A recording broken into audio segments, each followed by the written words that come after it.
and Dilraj garu. Thank you, Dallas and Rajesh. Come here. So నాకు ఈ idea వచ్చినప్పుడు ఇలా ఈవెంట్ చేద్దాం అనుకుంటున్నామని రాజేష్తో డిస్కస్ చేయడం జరిగింది. సో మా దగ్గర చేయండి అన్న, ఆ ఈవెంట్ ఎలా ఉండబోతుందో మేము చూపిస్తా అన్నాడు. నిజంగా మీ లోపలికి వచ్చి చూసినప్పుడు మాకు ఆ ఫీలింగ్ కలిగించినందుకు రాజేష్కి, ఇక్కడ ఉన్న మెగా అండ్ పవర్ స్టార్ అభిమానులందరికీ, తెలుగు ప్రేక్షకులందరికీ థ్యాంక్ యూ రాజేష్. ఆసమ్. ఎందుకంటే ఆల్రెడీ మెసేజ్లు వస్తున్నాయి, ఈవెంట్ అదిరిపోయిందని. మనం లైవ్లో చూస్తున్నాం, ఇక్కడ ఉండి అందరూ ఫోన్లలో యూట్యూబ్లో చూసి మెసేజ్లు పెడుతున్నారు. సో అందుకు మీ అందరికీ చాలా థ్యాంక్ యూ. 1998లో మా వెంకటేశ్వర ఫిలిమ్స్ ఒకే ఒకటి సినిమాతో ప్రారంభమైంది. సో అప్పుడు ఫస్ట్ నేను శంకర్ గారిని కలవడం, అది ఎప్పుడంటే సినిమా రిలీజ్ అయ్యాక 100 డేస్ షీల్డ్ చంద్రబాబు గారు అండ్ శంకర్ గారు చేతుల మీద తీసుకున్న it's a memory for me. అలా ఒకే ఒకటి నుంచి డిస్ట్రిబ్యూటర్గా కంటిన్యూ అవుతున్నప్పుడు ఎన్నో సినిమాలు శంకర్ గారి చూస్తూ ఉన్నాం. వైశాలి అని మళ్ళీ తెలుగులో వారు ఈరమని తమిళ్లో తీసిన సినిమాని తెలుగులో రిలీజ్ చేయమని అడిగారు. సో ఆ రోజు నాకు ఇది బ్యూటిఫుల్ మెమొరీ అన్నట్టు.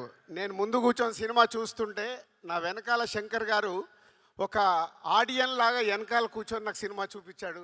Sir that forever my memorable moment. ఒక లెజెండరీ డైరెక్టర్ ముందు కూర్చొని నేను సినిమా చూశానని. అలా జర్నీ చేస్తున్న మాకు ఈ సినిమా శంకర్ గారు మా కో డైరెక్టర్ నరసింహారావు ద్వారా ఈ సినిమా గురించి నేను అడిగినప్పుడు రాజుగారితో సినిమా చెయ్యాలి, తెలుగు సినిమా చెయ్యాలి. సో దానికి నాకు రాజుగారే రైట్ అని నమ్మినందుకు ముందు శంకర్ గారికి థ్యాంక్ యూ. ఎన్నో సినిమాలు తీసిన శంకర్ గారు ఫస్ట్ టైం తెలుగులో ఒక స్ట్రేట్ సినిమా చేయడం. ఇందాక సుకుమార్ చెప్పాడు, ఎంతోమందికి మన కోరిక శంకర్ గారు లాంటి వాళ్ళు తెలుగు సినిమా ఒకటి చేస్తే బాగుండు అని. అది ఈ సినిమా ద్వారా మా సంస్థకు అవకాశం రావడం. It's a very happy sir, thank you. ఈ సినిమా అనుకున్న తర్వాత RRR షూటింగ్లో నేను చరణ్ గారిని కలవడం జరిగింది. చరణ్ గారిని కలిసినని చెప్పినప్పుడు న్యాచురల్గా RRR తర్వాత శంకర్ గారి సినిమా అంటే ఒక గ్లోబల్ స్టార్కి ఎలా ఉంటుంది పోతే అది మీరు జాన్ 10th రోజు చూస్తారు, అది మీకు తెలియదు. జాన్ 10th రోజు చూస్తారు కాబట్టి ఆ రోజు అర్థమవుద్ది. సో అలా శంకర్ గారితో జర్నీ స్టార్ట్ అయిన తర్వాత ఈ కథను అనుకోవడము, చరణ్ గారు ఈ సినిమాకి రావడం, చాలా 50 సినిమాలు అయిపోయాయి. 50వ సినిమా ఒక స్పెషల్ కావాలి. ఆ వెంకటేశ్వర స్వామి మాకు కలిగించినట్టుగా నేను ఇంత భారీ బడ్జెట్తో ఎప్పుడు సినిమాలు తీయను, చాలా జాగ్రత్తగా సినిమాలు తీస్తాను.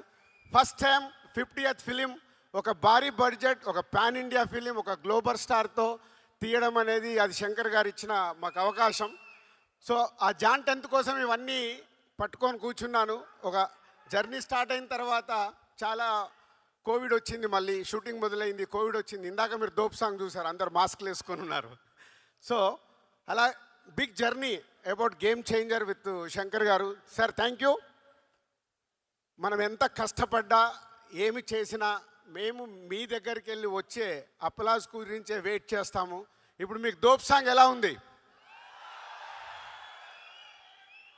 సో ఈ దోప్ సాంగ్ నేను 6/3 ఫోన్లో చూశాను. ఫోన్లో చూసి చరణ్ గారికి మెసేజ్ పెట్టాను, సార్ ఈ సాంగ్తో డాలస్ మన ఈవెంట్ ఒక ఎక్కడ ఉంటుంది, బిగ్ సక్సెస్ కాబోతుంది. ఇలా చూసి సార్ శంకర్ సార్ మీకు తెలియదు, నేను అది చూసినప్పుడు నా కళ్ళల్లో టీయర్స్ ఫామ్ అయ్యాయి. అంటే ఒక హ్యాపీనెస్. వావ్, శంకర్ గారి ఎన్నో సినిమాల్లో ఎన్నో పాటలు చూసినప్పుడు వచ్చిన ఒక ప్రేక్షకుడిగా వచ్చిన ఫీలింగ్, ఆహా ఇది మన సినిమాలో ఇలాంటి సాంగ్ ఉందా అని ఒక ఆనంద బాష్పాలు నాకు వచ్చాయి. నేను ఓన్లీ చరణ్ గారితో షేర్ చేశాను అది. So this song is going to blast అని. Thank you sir. అండ్ ఇలాంటి సినిమా మాకు రావడానికి, ఇంత పెద్ద సినిమా కావడానికి కారణం next is a global star Ram Charan garu. Charan గారు అనగానే ఫస్ట్ నాకు గుర్తుకొచ్చేది మా కళ్యాణ్ గారే. అంటే చిరంజీవి గారి చాలా సినిమాలు ప్రేక్షకుల్లాగా చూసాం. ఎన్నో సూపర్ హిట్లు, ఘరానా మొగుడు, జయదేక వీడు, రౌడీ అల్లుడు, ఎన్నో సినిమాలు ఆడియన్గా ఎంజాయ్ చేశాను. కానీ డిస్ట్రిబ్యూటర్గా ఎంటర్ అయిన తర్వాత ఎంజాయ్ చేసిన సినిమా తొలి ప్రేమ. సో అక్కడ మెగా ఫ్యామిలీతో చిన్న బాండేజ్ స్టార్ట్ అయింది నాకు. ఇక అక్కడి నుంచి మీ అందరికీ జర్నీ తెలుసు. ఒక ఖుషి, గబ్బర్ సింగ్, ఇలా ఎన్నో సినిమాలు. కళ్యాణ్ గారితో సినిమా తీయడానికి చాలా టైం పట్టింది, అది కూడా కంప్లీట్ చేశాను వకీల్ సాబ్తో. సో అలా మెగా ఫ్యామిలీతో ఒక బాండే స్టార్ట్ అయిన తర్వాత ఎవడు చేశాము, అది కూడా సినిమా రిలీజ్ అయ్యి కరెక్ట్ 11 ఇయర్స్ అయింది. 2014 జాన్ 14th సినిమా రిలీజ్ చేస్తాం, అది సంక్రాంతికి. ఆఫ్టర్ 11 ఇయర్స్ కొడుతున్నాం, మామూలుగా కొట్టట్లేదు, గట్టిగా కొడుతున్నాం. శంకర్ గారి సినిమాలు మనకు పాటలు, సీన్స్ ఏదో సెల్ ఫోన్లో చూస్తే కుదరదు. అది బిగ్ స్క్రీన్ మీద చూసినప్పుడే ఆ మ్యాజిక్ 4 times ఉంటుంది. అదే గేమ్ చేంజర్. అంటే శంకర్ గారు ఒక్కొక్క పాటని డిజైన్ చేసిన విధానం, మచ్చా మచ్చా, అటు వైజాగ్ షూటింగ్, ఇటు అమృత్సర్లో షూటింగ్, 300 మంది డ్యాన్సర్లు, ప్రతి సాంగ్ని శంకర్ గారు డిజైన్ చేసుకుంటారు. ఓకే, ఈ సాంగ్ నేను ఇలా తీయాలనుకుంటున్నాను. ప్రతి సాంగ్కి ఒక టాప్ కొరియోగ్రాఫర్ని పెట్టుకొని డిజైన్ చేస్తారు. అట్లా మచ్చా మచ్చా సాంగ్ కానీ, నానా హైరానా న్యూజిలాండ్లో చేశాం. అది చాలా ఎక్స్పెరిమెంట్ చేశారు మళ్ళీ ఆ సాంగ్ని శంకర్ గారు. అది రేపు మీకు థియేటర్లో చూసినప్పుడే అర్థమవుద్ది శంకర్ గారు విజన్ ఏంటి ఆ సాంగ్లో. అలాగే మీరు ఇప్పుడు ఈ సాంగ్ చూశారు, దోప్ సాంగ్. అలాగే జరగండి. ఆ సాంగ్ గురించి నేను చాలా మాట్లాడాలి, ఎందుకంటే ఆ సాంగ్ లీక్ అయింది. లీక్ అయిపోయిన తర్వాత రకరకాల కామెంట్స్ చూస్తున్నాం. శంకర్ గారు నేను అడిగాను, సార్ లీక్ అయింది సాంగ్, మనం రిలీజ్ చేసేయాలని. అలా అనుకొని ఆ సాంగ్ రిలీజ్ చేశాం. కానీ శంకర్ గారికి నాకు తెలుసు is not happy, not satisfy. కానీ అది రేపు మీ అందరికీ థియేటర్లో చూపిస్తాడు. శంకర్ గారు ఆ సాంగ్ ఏంటి, ప్రభుదేవ గారి కొరియోగ్రాఫ్ ఏంటి, రామ్ చరణ్ గారి డ్యాన్స్ ఏంటి, రేపు మీకు థియేటర్లో చూసినప్పుడే అర్థమవుద్ది. సో నేను దగ్గరుండి చూశాను. అలా ప్రతి సాంగ్ని డిజైన్ చేస్తారు శంకర్ గారు. ఈ సినిమాలో ఉన్న 5 పాటలు ఒక బిట్ సాంగ్, దేనికది అన్నట్టుగా. మీరు 4 చూశారు, ఇందాక అంజలి చెప్పింది ఇంకొక సాంగ్ ఉంది. సాంగ్ వేணுమా సాంగ్ ఇరుకు, ఫైట్ వేணுమా ఫైట్ ఇరుకు,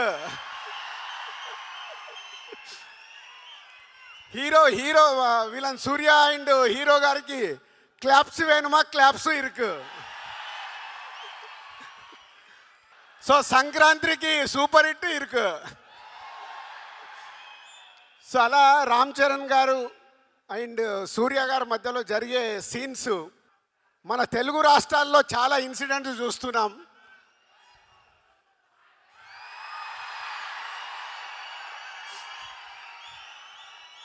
రేపు రెడీగా ఉండండి, పేపర్లు పెట్టుకోండి, జనసేన అవి పెట్టుకోండి. మీకు థియేటర్లో తెలుగు రాష్ట్రాల్లో జరుగుతున్న ఇన్సిడెంట్స్ చాలా కనిపిస్తాయి. కానీ ఇవి శంకర్ గారు 4 years బ్యాక్ రాసుకున్న సీన్స్, అవి ఇప్పుడు జరుగుతున్నాయి. అవే రేపు మీకు థియేటర్లో మీతో క్లాప్స్ కొట్టిస్తాయి. సో మీకు ఒక హై వోల్టేజ్ తెలుగు ప్రేక్షకులకి, అలాగే యావత్ భారతదేశంలో ఉన్న అన్ని లాంగ్వేజ్లో ఈ సినిమా రిలీజ్ అవుతుంది. అందరికీ ఒక కిక్ ఇస్తుంది. అలాగే మై టెక్నీషియన్స్ తమన్, శంకర్ గారి శిష్యుడు.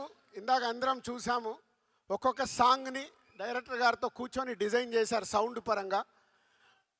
విజువల్స్ శంకర్ గారు ట్వీట్. చాలా తిరు గారు and editors and other cost and crew ఈ సినిమా కోసం చాలా కష్టపడ్డాం. ఇది బిగ్ జర్నీ.